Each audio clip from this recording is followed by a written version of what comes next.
안녕하십니까 애청자 여러분, 놀라운 부동산 놀부입니다. 자, 매년 세금이 크게 이 보유세 관련해서 늘어가고 있는데, 자, 올해도 다르지 않게 이번에 국토교통부에서 21년에 적용될 공동주택 공시가격안을 바로 오늘 공개를 했습니다.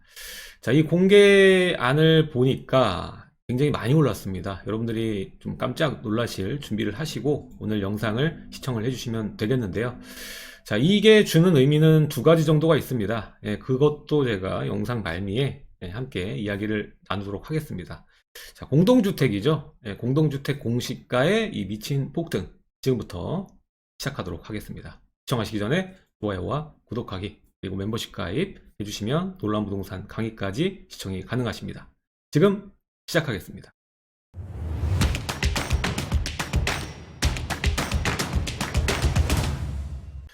자, 요즘에 이 규제가 계속되면서 매년 세금이 크게 증가하고 있습니다. 종부세, 이 보유세가 크게 증가하고 있는데, 특히 이 종부세의 경우에는 정말 매년 갈 때마다 늘 새롭고 정말 짜릿하게 올라가고 있는 상황이죠.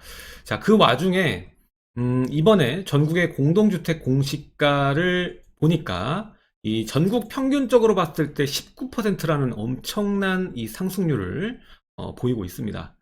자, 그거 가운데서 가장 놀라운 곳은 바로 이 세종시인데요. 세종시 같은 경우에는 70%가량이 상승이 됐습니다. 정말 말 그대로 폭등이라고 볼 수가 있겠는데요. 이 공시가격이 올라가는 거는 뭐 보유세가 올라가는 것뿐만 아니라 이 건보료 같은 경우에도 부담금이 올라가기 때문에 이 기준이 올라가면 여러 가지 각종 부담금 세금이 크게 올라간다는 의미와 같습니다. 자, 그래서 많은 분들, 특히 이제 고가주택을 가지신 분들은 물론이고 중위 가격을 가지고 있는 보유자분들도 세금이 크게 늘어날 수밖에 없겠는데, 지금 이 전국의 20%라는 수치가 얼만큼 높은 수치인지 잘 가늠이 안 되실 텐데요. 이게 2007년 22.7% 이후에 가장 높은 수준으로 또 상승했다라는 것을 우리가 알 수 있습니다. 자, 이것은 바로 작년과 비교를 했을 때도 엄청 높은데 2020년 같은 경우는 6% 정도 였기 때문에 여기에 대비하면은 6%에서 갑자기 19%가 상승했으니까는 거의 3배 넘는 상승률을 올해 가져왔다고 볼 수가 있겠습니다. 자, 여기에는 이 작년에 상승한 상승분, 주택 상승분 플러스 또 현실화율 1.2%가 반영돼서 지금 현재 이 현실화율이 70.2%니까 이게 반영되다 보니까 19%라는 수치가 나왔다, 이렇게 얘기를 하고 있습니다. 자, 그래서 세종시가 공시가가 지금 1위로 70% 가장 많이 올랐죠. 그래서 이제 중위가격, 그러니까 주택, 아파트뿐만 아니라 공동주택 전부를 묶어서 중위가격을 매겨보니까 서울이 아니라 또 세종이 1위입니다. 세종이 지금 4억 2,300만 원이고 서울이 3억 8천 수준이에요. 전국으로 봤을 때 1억 6천 정도나 중위 가격이다 라고 볼 수가 있겠습니다. 자, 그래서 여기 각종 도시들이 나오거든요. 서울, 그리고 부산, 대구. 지금 부산보다 대구가 높아요, 중위 가격이. 자, 이게 왜 그러냐면은 이 공동주택이기 때문에 아파트만 있는 게 아니지 않습니까? 그래서 아파트가 대부분의 퍼센테이지로 구성된 도시보다 당연히 유명하고 비싼 동네가 더 낮을 수도 있다라는 것입니다. 그래서 세종이 서울보다 높고 또 대구가 부산보다 높은 결과가 나오는 것이죠. 아무튼 간에 지금 전체적으로 봤을 때 뭐 이런 식으로 그 공동주택 중위 가격이 형성이 되어 있는 걸 확인할 수가 있고요. 또 연도별로 공동주택 공시가격이 변동이 어떻게 됐는지 보시게 되면은 아까 말씀드렸다시피 07년도에 22.7%, 그리고 06년에 16.2%였잖아요. 그 이후에는 다 한 자릿수 정도에다가 21년에 다시 두 자릿수 19%라는 상승률을 보이고 있다 라고 볼 수가 있겠습니다. 이 퍼센테이지는 또 올해 집값 향방에 따라, 그리고 현실화율이 붙여지는 거에 따라 22년도 상승할 수가 있겠죠. 근데 지금 집값이 하나도 오르지 않더라도 이 공시가 현실화율 때문에 내년의 퍼센테이지는 일정 부분 상승하는 것이지 마이너스는 아닐 것이다 라는 것은 우리가 잘 알고 있어야 될 부분입니다. 자, 그 중에서 이제 우리가 세종만 얘기할 게 아니라 서울을 들여다보면요, 서울도 이제 20% 정도의 상승을 보였습니다. 자, 전국을 봤을 때 2020년이 6%였는데 서울은 작년에 14% 정도 상승했죠. 그래서 작년에도 많이 올랐습니다. 사실 종부세도 많이 올랐고 지산세도 많이 올랐는데요. 이게 연이어서 21년에 그 부분보다 더 올랐다는 거예요. 작년에 상승한 것보다 올해 더 5% 정도 더 상향이 됐다라고 보시면 되겠습니다. 그리고 부산의 경우에는 뭐 상승률이 아예 없다가 이제 올해 내야 되는 세금이 크게 증가하는 것이고요. 대구도 마찬가지고 인천도 마찬가지고 이게 이제 그 규제 지역에서 해제된 지역들 그리고 그동안 안 올랐던 지역들이 순차적으로 갭매국을 하면서 세금이 2020년에는 별로 오르지 않다가 21년 돼서 크게 오르는 지역들이 그만큼 증가한다는 것을 우리가 확인할 수가 있겠습니다. 그리고 계속 연이어서 서울과 같은 불장을 보였던 대전 같은 경우에도 14에서 20%로 또 크게 오르고요.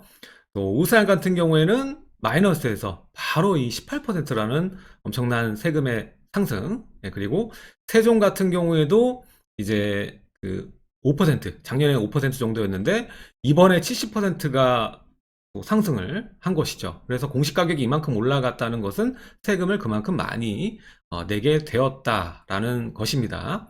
그 외에도 이제 경기 지역을 통틀어 봤을 때 우리가 눈여겨볼 부분인데 지금 서울이 14에서 19였는데 경기도 2%에서 23%다. 굉장히 많이 오른 거거든요. 다른 지역에 비교를 해봤을 때 수도권 지역에서는 월등히 많이 올랐다고 볼 수가 있겠는데 이게 이제 2020년 장이 어떻게 움직였는지를 보여주는 하나의 큰 지표가 될 수 있는 것이죠. 시세 상승이 어떻게 보면 서울보다 더 크게 일어났던 지역이 이제 경기다 보니까 이러한 결과를 보이고요. 다른 지역들도 보면은 20년에는 분명히 마이너스였던 자리들이 있는데 모두 다 플러스 상승률로 바뀌었다. 그래서 전국적으로 다 공시 가격은 상승한다라고 볼 수가 있겠습니다. 제주가 뭐 1% 정도고 나머지는 다 5% 이상의 상승, 공시 가격 변동률을 보여주고 있습니다. 자, 그래서 공시 가격이 올라가면 어떤 일이 발생하는지는 잘 알고 계시겠죠. 일단은 공시가가 그냥 단순하게 올라가는 것이 아니라 여기에 플러스해서 이 공시가격 현실화율이 맞닿기 때문에 아까 봤던 뭐 19%, 70%의 상승률을 보여주고 있는 것이거든요. 자, 이렇게 되면은 20년에는 안 그랬는데 21년 오면서 세금을 또 크게 납부해야 되는 분들이 많이 늘어난다는 소리와 같습니다. 아까 마이너스 보셨죠?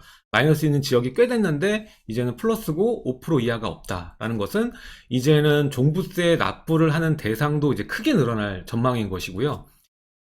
2020년만 보더라도 66만 채에서 이제 21년 오면 93만 채, 그러니까 41%가 종부세를 내야 되는 대상이 대상 주택이 증가한다는 것을 우리가 예상을 해볼 수가 있고요.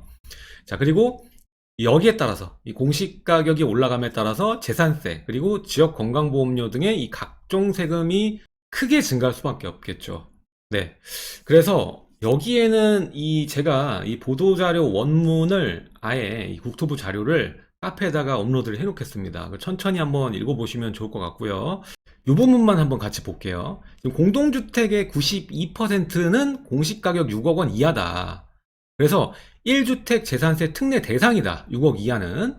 그래서 절대 다수는 이번에 이 공시가격이 크게 급등하는 데 인해서 내야 될 부과되는 세금이 크게 증가하는 데서 본인들 얘기가 아니다. 이것을 좀 강조하는 부분들이 좀 들어가 있어요. 수치상으로도 나오고. 그래서 보면요. 이 공동주택 수는 2020년 대비해서 2.7% 증가했고, 그리고 아까 그 수치 나왔죠. 전년보다 19% 증가했다. 공시가격. 전국으로 따졌을 때. 그리고 이 중위가격은 전국의 주택가격, 공동주택 가격은 이제 1.6억이고, 공시가격 6억 원, 그러니까 시세로 봤을 때 한 9억 정도 수준의 그 특례 대상 그 공동주택, 그게 이제 92%다. 그리고 공시가격 9억이 넘어가는, 그러니까 세금이 이번에 크게 증가할 수 있는 대상지들은 3.7% 정도밖에 되지 않는다라는 것이 여기에 아주 파란 글씨로 수치로 적혀 있죠. 그래서 이제 완화책에 대한 것도 맨 앞장에 나와 있어요. 1주택자가 보유한 공시가격 6억 이하의 재산세율 인하, 이거는 작년 말에 들어갔던 부분이죠. 그래서 구간별 0.05% 이걸로 이익 볼 수 있는 뭐 감소되는 금액은 크지 않습니다. 어쨌든 간에 이제 6억 원 이하 1주택 세대는 전년 대비의 재산세가 줄어든다. 이게 뭐 폭발적으로 감소한 건 아니고요. 조금 뭐 비슷하거나 줄어드는 수준이라고 볼 수가 있겠습니다. 그리고 건보료, 지역건강보험 가입자 재산공제 확대로 인해서 건보료 부담 완화. 그리고 피부양자 자격 제외자에 대해서는 신규 건보료 50% 감면. 이 얘기 왜 나오냐면 이번에 이제 공시 가격 올라가니까 재산이 늘어나게 되면 피부양 자격에서 제외되는 부분이 있거든요. 그래서 이 피부양 자격 제외자들도 많이 나올 거란 말이죠. 이번 공시 가격이 크게 오르면서. 그래서 이런 분들은 신규 건보료를 또 50% 감면해 주겠다라는 내용인 겁니다. 예, 미리 그런 사태가 있어도 이렇게 해주겠다라는 내용이죠. 근데 중요한 건 서울은 이 퍼센테이지로 논할 수가 없겠죠. 지금 6억 이하 공시가격 6억 이하 주택도 이제 거의 빌라 말고는 아파트들은 거의 이제 작은 평수는 아직 6억 이하 주택이 많지만 이제 30평형대 국민주택으로 봤을 때는 대부분이 이제 6억을 넘어갔죠. 그래서 이 특례에 들어가는 주택은 거의 없다고 볼 수가 있겠고요. 9억이 넘는 주택을 만약에 보유한다. 이번에 나왔던 9억 초과하는 주택을 가지고 있다. 그랬을 때 1주택 기준으로 봤을 때 이제 작년 대비해서 재산세 플러스 종부세 그 인상을 보게 되면 거의 대부분 40%는 이제 넘어갈 것이라는 것이 추정입니다. 그래서 세금이 엄청 증가하게 느껴질 수밖에 없는 거예요. 40%라는 수치는 1.5배 아닙니까? 그래서 엄청 또 늘어날 것이다. 작년에서도 약간 크게 올라간 것으로 많이 느끼셨을 텐데 이번에도 마찬가지로 그 오른 비용에서 또 추가로 이 정도로 올라갈 것을 우리가 각오를 해야 된다라는 것이죠. 자, 그래서 이 오늘 내용에서 주요 기점으로 자리 잡힌 게 바로 이제 공시가 6억 이하라는 이 숫자거든요. 자, 그래서 공시가격 6억 이하 중 1주택자의 경우에는 이번에 공시가격이 이렇게 올라감에도 20년 대비했을 때 재산세가 오히려 감소하는 구간에 있다. 이렇게 얘기를 하고 있습니다. 이게 작년 말에 지방세법 개정을 통해서 특례로 들어가기 때문에 그런 것인데 이게 하나 주는 메시지가 있습니다. 지금 요즘에 이번 2월, 3월장 그 2월 달 보면 2월 달에 돌아가는 부분 보면은 거래량이 그렇게 많지 않았지 않습니까? 전세 물량도 좀 늘어나는 편에 속하고 이때도 투자하는 시장에서는 조용하지 않았습니다. 이때 요즘 트렌드는 다른 부분이 아니라 이 공시 가격의 영향을 좀 많이 받는 것 같아요. 이 공시가 1억 이하의 그 취득세를 좀 아낄 수 있는 지역이고 또 장기적으로 봤을 때 인구 유입이나 그리고 좋아질 수 있을 거라고 예상이 되는 자리들 있지 않습니까? 그런 지역들, 특히 수도권에 맞는 그런 자리들의 거래량도 많았고 서울 내에서도 공시가 1억 이하의 그 빌라들, 이런 그 썩은 빌라라고 하는데 이런 수요자들도 꽤 많았었고요. 지금 이제 뭐 이사 대책을 기점으로 해서 물론 거래가 서울 쪽은 많이 죽었지만 서울이 아닌 수도권 같은 경우에는 이 공시가격 1억이거나 아니면 저렴한 3억 이하의 저렴한 아파트들, 구축 아파트들의 그 인기는 계속적으로 이어져 왔다고 볼 수가 있겠습니다. 이런 세금적인 부분에서 아무래도 부담이 덜하기 때문에 수요자들, 투자 수요들이 움직였다라고 볼 수가 있겠고요.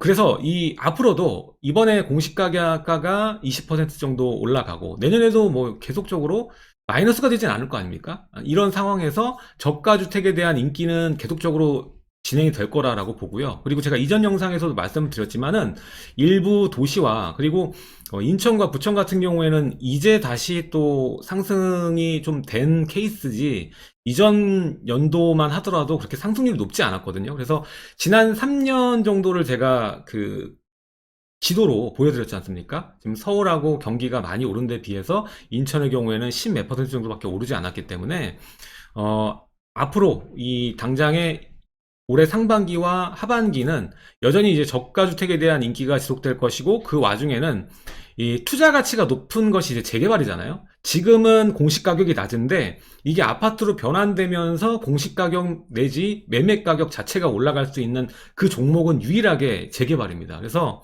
투자 가치가 높은 재개발의 경우에는 공시가가 낮기 때문에 투자 수요들은 이러한 투자처를 좀 선호할 것이다 라고 볼 수가 있겠고 비규제 지역의 투자가 많아진다라고 보기보다는 이 규제 지역이긴 하지만 매매 가격이 낮고 잠재 가치가 높은 이 수도권의 투자 수요가 좀 지속될 것이라는 것을 좀 전망을 해 볼 수가 있겠습니다. 정리를 하자면 이번 2월에서 3월까지 오는 구간에 투자한 이 물건들, 많은 투자가 이루어진 물건들을 보면은 한 가지 공통점이 있습니다. 바로 저렴하다라는 것이에요. 그래서 이 저렴한 매물이긴 하지만 끝까지 저렴할 수밖에 없는 지역이 있고요. 이게 나중에 모멘텀이 바뀌고 교통이 좋아지고 또 입주 물량이 끝나고 개발이 들어가는 그런 지역들 같은 경우에는 계속 싼 상태로 남아있지 않을 지역들이 있거든요. 그래서 이런 지역들은 지금 투자 수요들이 굉장히 활발하게 움직이는 상황은 아니기 때문에 일반 분들에게까지 이렇게 눈에 보이진 않겠지만 결국 투자 수요는 다시 움직일 수밖에 없습니다. 네.